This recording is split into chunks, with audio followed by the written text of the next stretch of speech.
ሰላም ጤና ይስጥልኝ ውድ የተራራው ሚዲያ ቤተሰቦች መስከረም 19 2018 ዓመተ ምህረት የዕለቱን አጫጭር ዜናዎች አሰማችኋለሁ። በደቡብ ወሎ ዞን ከደሴ ከተማ በቅርብ ርቀት የሚገኙ አካባቢዎችን ጨምሮ 11 ወረዳዎች በፋኖ ቁጥጥር ገብተዋል።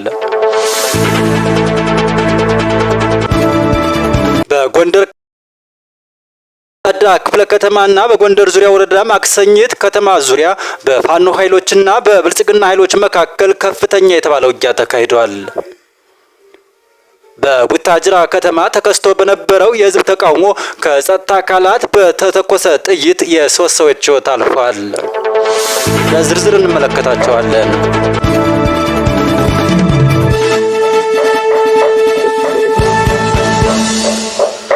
በደቡብ ወሎ ዞን ከደሴ ከተማ በቅርብ ርቀት የሚገኙ አካባቢዎችን ጨምሮ 11 ወረዳዎችን በፋኖ ቁጥጥር ውስጥ መሆናቸውን የደረሰ መረጃ ያመለክታል።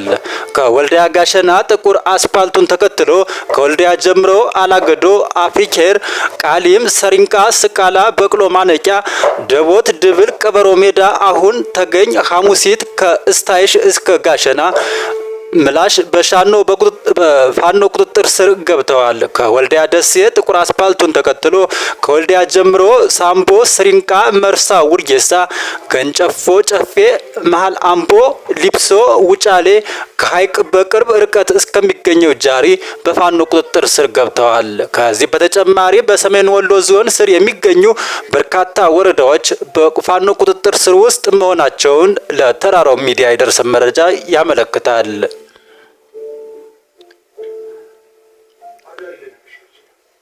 በተያያዘ ዜና በጎንደር ክፍለ ከተማ አካል በሆነችው ጠዳ ክፍለ ከተማ በጎንደር ዙሪያ ወረዳ ማክሰኝት ከተማ ዙሪያ በፋኖ ኃይሎችና በብልጽግና ኃይሎች መካከል ከፍተኛ የተባለ ውጊያ ተካሂዷል። የአማራ ፋኖ ብሔራዊ ኃይል ሰሜን አማራ ቀጠና በላይ እዝ ዳግማዊ ቴዎድሮስ 5ኛ ኮር በተለያዩ ክፍለ ጦር የተውጣጡ የፋኖ ኃይሎች በጥምረት ዛሬ መስከረም 19 2018 ከቀኑ 9 ሰዓት በተመሳሳይ ማክሰኝት ከተማ ዙሪያና ጠዳ ከተማ ውስጥ የሚገኙ የብልጽግና መንግስት ወታደራዊ ቤዞች ላይ ያነጣጠረ ጥቃት መፈጸሙን ለተራራው ሚዲያ የደረሰን መረጃ ያመለክታል።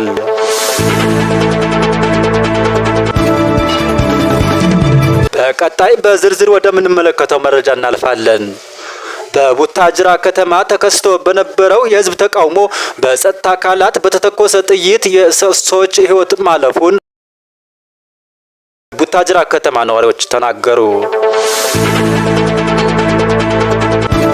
በማዕከላዊ ኢትዮጵያ ክልል ምስራቅ ጉራጌ ዞን ቡታጅራ ከተማ በመስቃን ወረዳ እምቦር ቀበሌ ስር ይተዳደርበት የነበሩ የስኖና ሴራ የተባለ አካባቢን የዞኑ የስራ አስፈጻሚ አካላት የዶቢ ቀበሌ ነው ማለታቸውን ተከትሎ ተቀሰቀሰ በተባለው ሁከት ከጸጥታ አካላት በተተኮሰ ጥይት የ3 ሰዎች ህይወት ማለፉን የቡታጅራ ነዋሪዎች ተናግረዋል።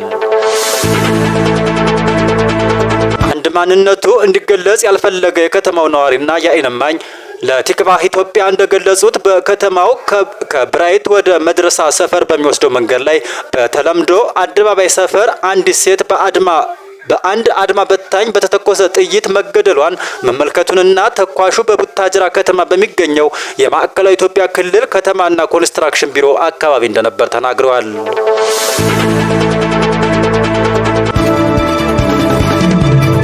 ሌላው ወጣት የተገደለው በትክክል በተነጣጠረ ጥይት ነው ሲሉ ሌላኛው የከተማው ነዋሪዎች ይገልጻሉ።